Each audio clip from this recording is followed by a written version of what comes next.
All right. Hello, everyone, and welcome to another Builds Refresh. Today, we are talking about YARELI, who, honestly, I think is probably the Warframe that receives the absolute most hate. That really is not very deserved, at least not now. And before anyone asks, yes, this is a loyal Marolina build. You do not have to ride the K-Drive anymore, because this build actually can really only be done if you are using this augment. But there are, of course, builds where if you want to ride around on the K-Drive, you can use them. The previous video I did on YARELI is still very good for that. So, for this new build for YARELI, let's talk about what everything does. In terms of the shards, right off the bat here, we are using 2 of the corrosion status stack shards here. That is because that is going to be our source of armor stripping, as you do kind of need one. She is a weapons platform adjacent Warframe. And we are also going with a casting speed. Casting speed, absolutely not required at all, but it is really comfortable on YARELI. For the build, things are going to look a little weird. We are subsuming over her 3 Tempest Barrage, which you might think is a little strange, because Tempest Barrage is like a DPS ability, and her 3 with its augment is also, ostensibly, a damage ability. But her 3, even with the augment, in today's meta is just painfully slow and just not worth it at all. So we're instead just going to take Hydroid's ability and have the 2 green shards stand in for the armor stripping that he gets from his passive, and just use his DPS ability, but with a very solid grouping ability in the form of Riptide, alongside the survivability that we get from Marolina and the damage increase that we get from both the sea snares that Marolina now shoots out because of loyal Marolina, and the ones that we can shoot out, which, although possibly a bug, do seem to stack now for very, very heavily increased damage vulnerability at 299%, and that's before Molt Augmented. Things to note about the build. Things can be moved around, first and foremost. Viral Tempest is a nice to have. Going to increase your damage by a lot. Really helps out. Tempest Barrage in terms of just DPSing by itself and killing enemies of a very high level. This does a lot of work. It is not by any means required. Loyal Marolina, on the other hand, if you are going for Tempest Barrage at all, you have to have. Because if you are riding Marolina, you cannot cast Tempest Barrage, and you need to be casting Tempest Barrage if you're going to bother subsuming it. However, YARELI is not like stuck on Tempest Barrage, and obviously can just use her guns with corrosive procs in order to strip armor. If you decide to go that way, there's a lot of things that can be in this 3rd slot that kind of lean more into her as a weapons platform. This build is more so that whenever she shows up in Circuit, Deep Archimedia, so on and so forth, she can still be very good and use Tempest Barrage to DPS in those environments and get a lot of things done with shitty weapons. If you're not concerned about that, Roar, Nourish, the usuals in this slot. Abilities that like decent duration, high strength. Obviously, Gloom is still very much an option. Really a ton of choices that you can put in this slot. You could even use like Dark Verse if you really wanted to. Like, there's kind of just a very open space here to bring pretty much whatever, because YARELI doesn't have real problems with her energy economy, because she doesn't need to cast, or when she does cast, a lot of kills happen. Of note, if you do have problems with the energy economy, you should probably add an Equilibrium shard, because part of what is making this energy economy just literally never a problem is Arcane Energize. This could also, of course, as usual, be Steadfast, which is going to get a similar job done. So if you don't have Energize, because it's very hard to get, Steadfast is a very good option otherwise. And if you don't want to use either of those, and you would like to do, more of a lean into YARELI's passive with using secondaries for the most part, something like Precision can really add a ton of damage. And if you're going to go that way, then you can, swap out Energize, add like an Equilibrium shard to her. Obviously, I haven't even filled her shard slots, so there's room for some changes here and some kind of like malleableness to kind of get wherever you want to go. With that, some people might be wondering, why are we running Streamline? 30% ability efficiency, this could be Energy Nexus, this could be, Fleeting Expertise, yada yada. It's not Fleeting Expertise because I really don't like the big dunk on duration, though it is mostly workable. That is more so for a build that's like not using Tempest Barrage. If you decided to go for, say, Styanaxes, ability, and you didn't need the duration really for anything else, then you could dump duration and go fleeting expertise and just have that good armor strip slash heal on your 3. That's also like a build where you don't have to go corrosive shards because you can use her 4 plus Styanax's ability in order to get your armor strip on. Like I said, lots of ways to build this Warframe. So that is a thing here. But the reason we're using Streamline for efficiency and not something like Energy Nexus is that on the Loyal Marylina, the cooldown here is affected by efficiency. So this is how often Loyal Marylina is just going to cast sea snares at stuff. And while lower cooldown is better, in actual performance, I don't find that there's much reason to, do much more than this. It starts at 2 seconds. You get like more than a half a second off of that by just equipping Streamline, and that helps obviously your casting of all of your abilities, just makes your overall energy economy a bit better. But your energy economy is already so good that upping that to fleeting or any other efficiency is not going to do a ton for you in terms of your energy economy. It's just going to make her Marylina shoot out the sea snares more often, which usually really isn't needed, especially if you're planning on shooting your gun ever. So what does this build do? So we have adaptation plus her 2. Marylina is a large amount of damage reduction and also on-demand invincibility with Loyal Marylina, which we'll talk about in a moment. And adaptation makes you essentially super invincible. It is not absolutely required, especially not for kind of, regular content. But if you're headed into something like Circuit or Elite Deep Archimedia, you're probably going to want it as a very strong source of additional survivability that's going to, again, multiply your health by, up to 10 times in terms of its EHP, which is very useful. Otherwise, we have enough range. The range specifically is at 160. We've got a max stretch and a max cutting drift in here. And that is actually very important because Riptide kind of has a careful balance of range here. I was using the Augur Reach instead of Transient Fortitude. However, the reason that I've switched off of that is because 24 meters is actually pretty much all you need in the vast majority of environments. Adding Augur Reach will give you about 4 more meters of range on this, and that is good, but just usually not needed. To show like what I mean by that, if we look at this room, I stand right here, the middle of this room, and hit the far wall, it's about 30 meters over there. So 24 is about, that's actually further than that even. It's about there. So it is really the vast majority of this room is what I'm going to be hitting with a 24 meter AoE.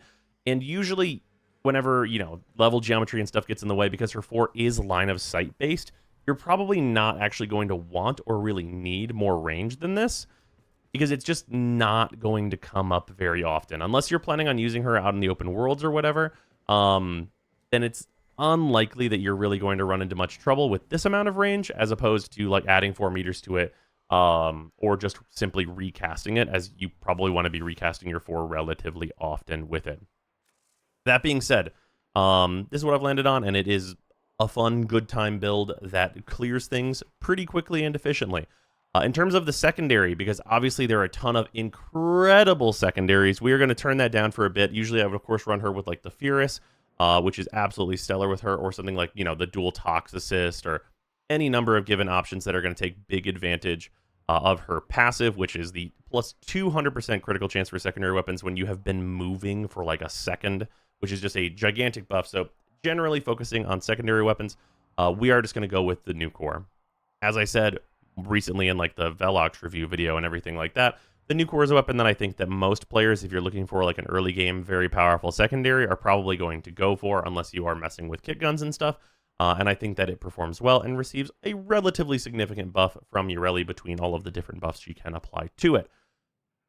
Other things of note, I still do run Zeneric on her, but you could just go for Madurai, especially if you're going to add in an Equilibrium Shard on here. Zeneric will become very much not required, especially if you have Energize. And in terms of companions, I'm running Diriga. This is like just generally nice for like, condition overload style additions here with like radiation, heat, magnetic all being added. Also, of course, being able to like generate energy if I were to put another Forma in YARELI.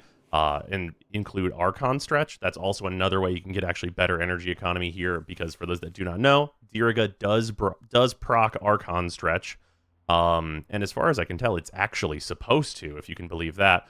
So yeah, like that just usual Diriga stuff gets a little bit of free casting, a little bit of crowd control, a little bit of like additional condition overload effects, and is just generally very good for what she is usually up to. With that, the general way this is going to play, and part of the really good thing with Loyal Marylina is whenever you cast Marylina, look at the top right of the screen, I'm invincible for a long time. It's about 5 seconds where you're just invincible.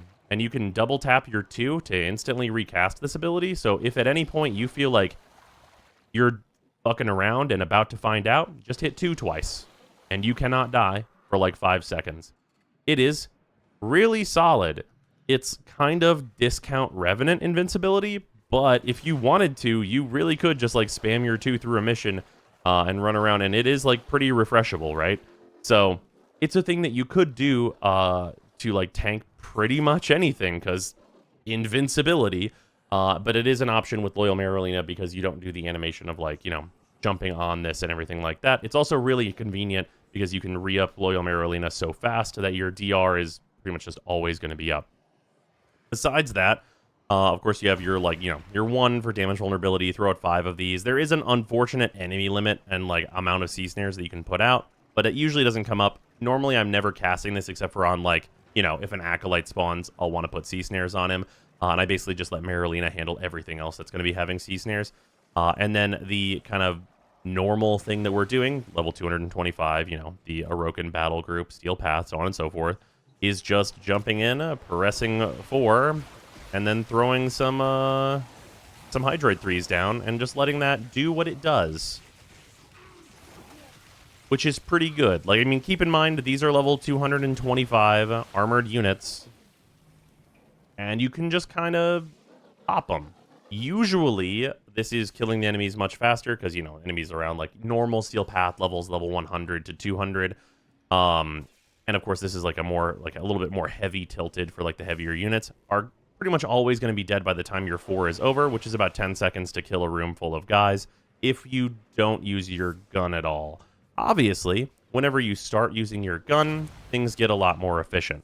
We're going to show this just with the gun only and her 4, and then whenever I add, of course, Tempest Barrage into it, and you'll notice a significant difference in the time to kill. So if I just group these guys up, obviously move around to get her passive, with the Kuva Nukor, this is quite good, right? Like we can all agree, this is quite solid. This is like some pretty good stuff, doing some good things. Grouping plus a pretty good gun, it's nice, right? We're all used to that. Adding your Tempest does quite a bit. So just having a Tempest on one of these, even just a single one, is going to make this go much, much faster, as you can very, very clearly see.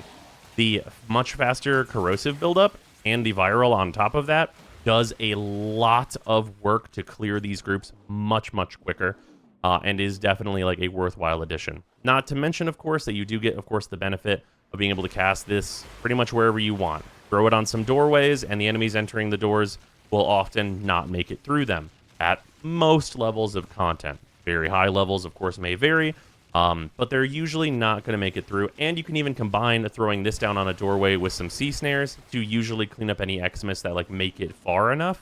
Then they start getting, of course, that 300% damage vulnerability, and things don't go so well for them. So what YARELI is basically up to is she's kind of doing general weapons platforming with damage vulnerabilities and like a very solid grouping tool. And honestly, there's nothing wrong with that. She is like good at the things that she is doing. She is, you know, in some ways kind of dollar storing what Hydroid does, because she does need the green shards in order to be able to do it.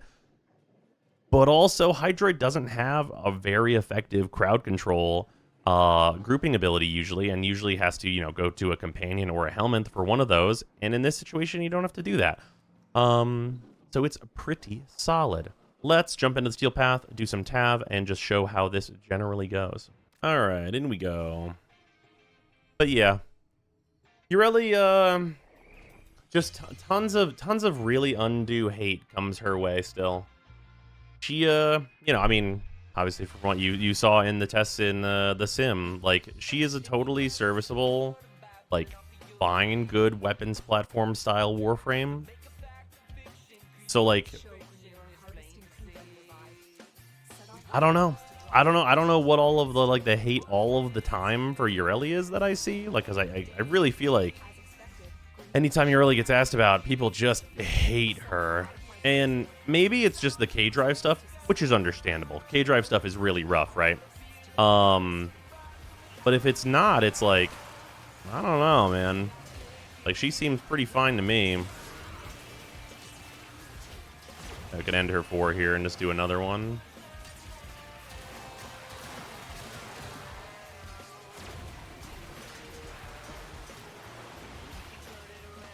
Oh, enemies getting stuck on the doors, I think, maybe. I don't know. They're still pretty much just dying. I probably want to move to the other side of this hallway, actually. Just because the enemy's on that. That's the long hall on my right here.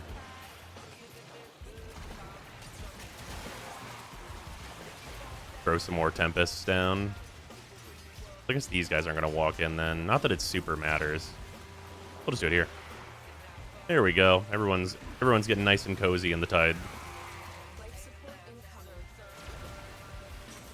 But yeah, I mean, clearly damage-wise, I'm not really in any danger here. Like, Marilina is a pretty solid protective ability, especially, you know, considering its emergency use case, which is very good whenever Acolytes show up, as we'll show off. It's nice.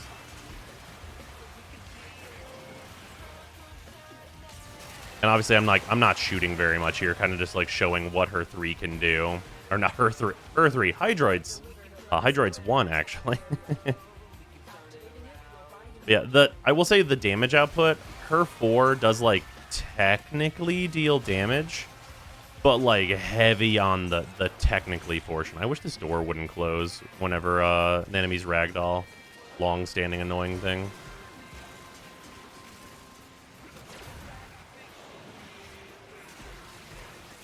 You can see energy-wise, no real problems here as long as you are, like, you know, actually fighting enemies. And even if you're not actually fighting enemies, it's usually not too bad. Energy costs besides your 4 are all below 20. And with her, like, you know, base 300 energy, pretty good. Like, no real adjustments needed. I could see someone, if you decided to go, like, Blind Rage instead of Transient Fortitude for some reason, number one, you'd want to do the Equilibrium thing that I did mention.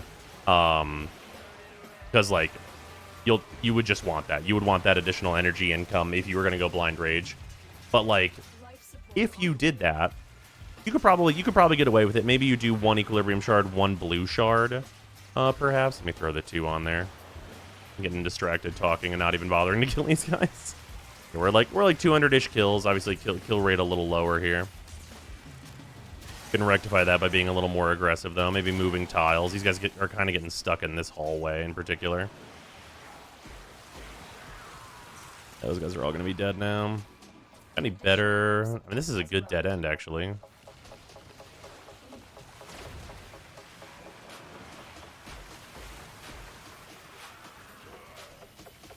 Yeah, that's not bad at all. And, like, I mean, you know, in cases like this, I could really just, like, throw a bunch of Tempests down. Don't even need to use my 4, because, like, they're going to have to come that way. And, like, it just locks that area down. Like, enemies aren't making it through there, really. Like, obviously from this other direction, but I can throw this over here, too. You can see it'll just, like, move right on through them. Obviously, with higher duration, it's a lot easier just to be like, that area doesn't exist. So that's another consideration for shards, actually, is if, like, you slap some more duration shards in here. Maybe if you don't care so much about the casting speed, 3 duration shards for 45% duration goes a long way. Something to think about. I will note her 4. It's like its suction is like time limited, so adding a lot more range or duration to her 4 doesn't really do much. Like, already, obviously, you see, like, it kind of sucks in the enemies that it's going to suck in, and then it's done. Okay, Xmas unit here, get him out of the way. Okay, we have Malice here. I'll reload my gun, shocker. And then there's Malice. Just tap 2 twice, roll out of his little bubble he gives you. Honestly, let's just use the 3. Kind of funnier to do it that way. Throw sea snares out as well, maybe it'll hit him. You can see it just chunking him down. Yeah, I think he got hit with the Marilena sea snares there, and also my actual sea snares, which does good work, turns out.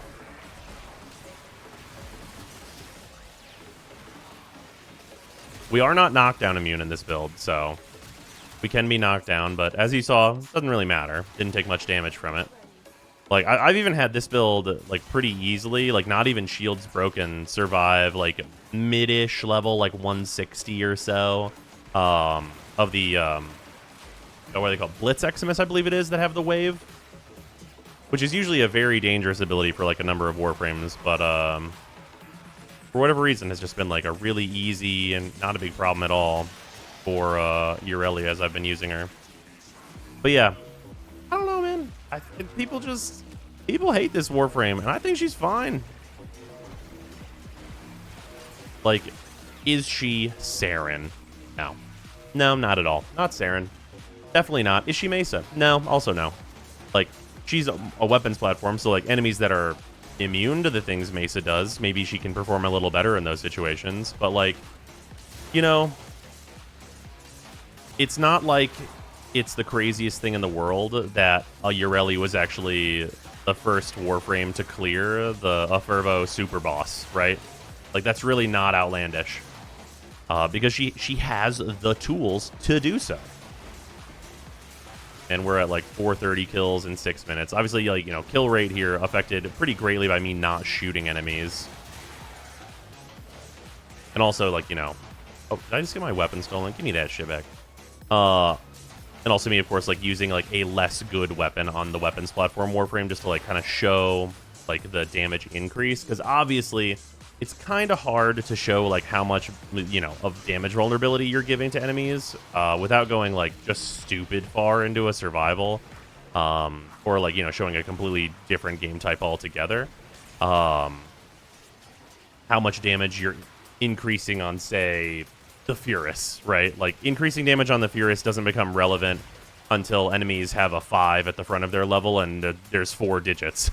And even then, it can be a little hard to tell depending on the exact unit that's that level. So, just wanted to make it a little more obvious. Could also be spamming my 3 more. I mean, I have the energy for it, right?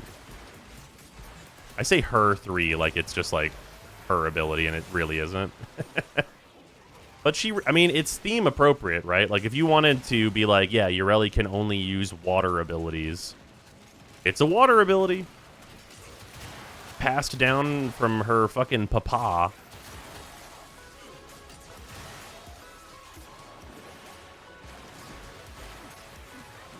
Or whatever lore you want to go with for her. But yeah, I mean... I don't know. To me... this doesn't look bad. For me personally, not a big YARELI hater. I think that she's fine. I don't need this. Like, a decent grouping tool, plus, like, good weapon buffs and solid survivability. I got a hard time saying I hate it. Am I gonna play YARELI all the time? No. But, like, if it comes up, am I really, like, pissed off? No. Like, people talk about her like she is, like, a Warframe as useless as Limbo with, like, the design qualities of Chroma. And it's like, it's just not that bad. It really just isn't that bad.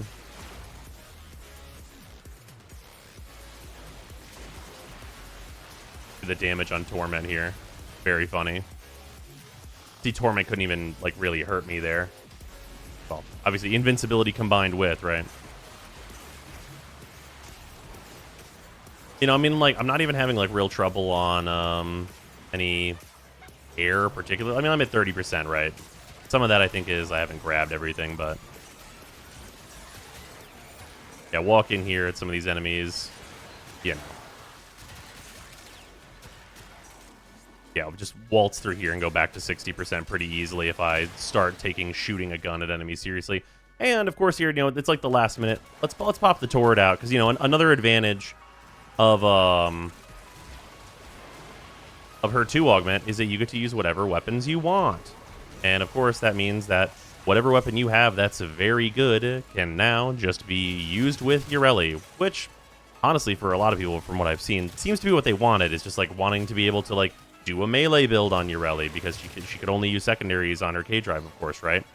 And just kind of, like, being able to use whatever you want, and just have, you know, Marelina be around providing a damage buff, is, like, maybe it'll shift sentiment over, like, how people feel about YARELI, especially not having to use the K-Drive over time, but time will tell. Yeah, that's like 800 kills, which is of course on, like, the lower end.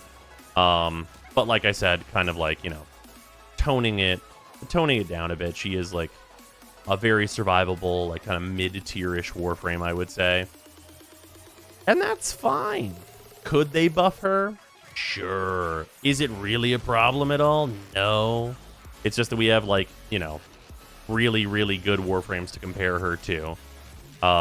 Not so much anything actually wrong with her that isn't, you know, purely to taste, which is, like, generally people don't like K-Drives. And I'm one of those people. I really don't think K-Drives are great. They control not fantastic, and they especially don't control well on really enclosed tile sets like this one. But with Loyal Marelina, it could be way worse. Like, it could be so much worse. You could be a Limbo player. The horror. All right. Thanks for watching, everybody. And also, of course, thanks, as usual, to the patrons for supporting the channel, especially the $10 patrons: Alex Parnham, Andrew, Arbiter Daydream, Benuven, Plotomatic, Brutus Salazar, Canolathra, Dylan Dworsky, Ethrain, Havon, James Harstthorne, JC4Science, John Lobdell, Joshua Adams, Luzanth, Malakix Williams, Mikokel, Minty Ginja, Michta, Nerve, Moxidate, Ruby, Sanyu, Skur, Sharp247, Camarilla Wastelander, The Coupon of Death, Tomeworm, Victor Palmer, Waifu Wars, Waldad, and Seraphir. And of course, thank you to all of the $5 patrons as well. Your support is extremely, extremely appreciated. But yeah, we're about to get the Dante update. Should be an excellent time. Expect tons of videos to be coming about all the changes and new stuff that we're getting in that update, and should be excellent. And then the tier list will hopefully shortly follow.